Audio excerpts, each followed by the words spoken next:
This video is brought to you by Osmocote, the planter's plant food. Hi, I'm Amy Grisak. I'm a garden writer in Great Falls, Montana, and I have been dying to show you how to plant garlic. Now, garlic is one of my absolute must-haves in the garden. I use it in pretty much all cooking except desserts, and even sometimes might throw that into something. But it is super easy to grow, and that's one of the beautiful things about it. The key is you have to get it in the fall.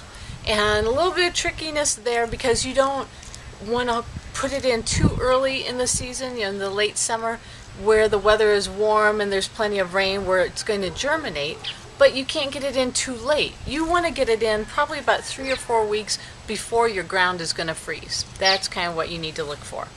Planting garlic is super simple. This is a head of one of the hardneck, I just grow hardneck garlics, but one of the nice big cloves I have, and I like to pick the big ones because you're going to grow for the best variety, the best specimen each year. So I just save a handful out, which is painful because I use so much each year, but I know if I don't, I'm going to be liking next year, so it's well worth sacrificing a few in the fall. So I just take the garlic and break it apart. Now these are nice, really gorgeous big cloves that I love because they're easy to chop up and I use a lot of garlic, so one huge clove a lot of times equals 3 of another variety.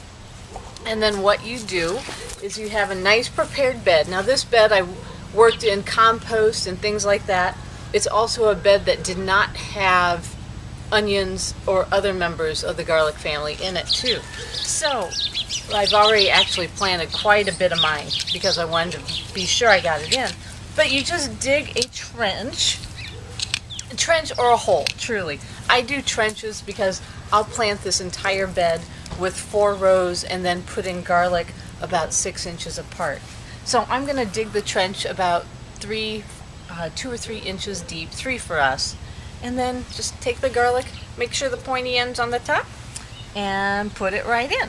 So see here, I accidentally dug up a few of my others. So I'm just going to put those back in and then cover it up. In most areas of the country, you want to have at least 2 inches of soil on top. I'll go between 2 and 3. And then what I do, just because we're such goofiness, is I take straw from other gardens, and I'm going to mulch this whole bed with a good 6 inches of straw, and probably take some floating row cover dew and pin it down just so it won't blow away for us. Don't need to do that in other parts of the country, but if you're excessively windy, you want to keep your straw in place.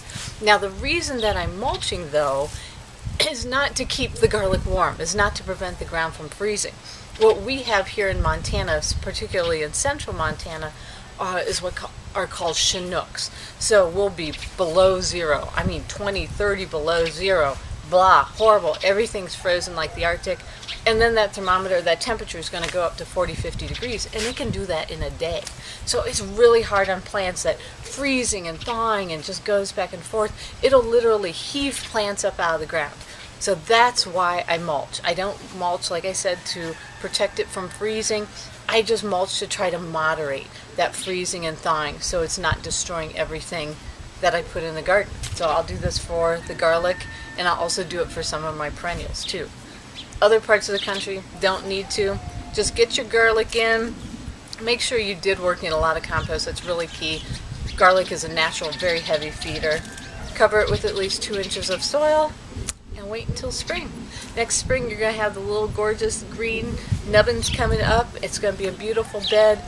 It's nice to keep it mulched in a lot of the places of the country.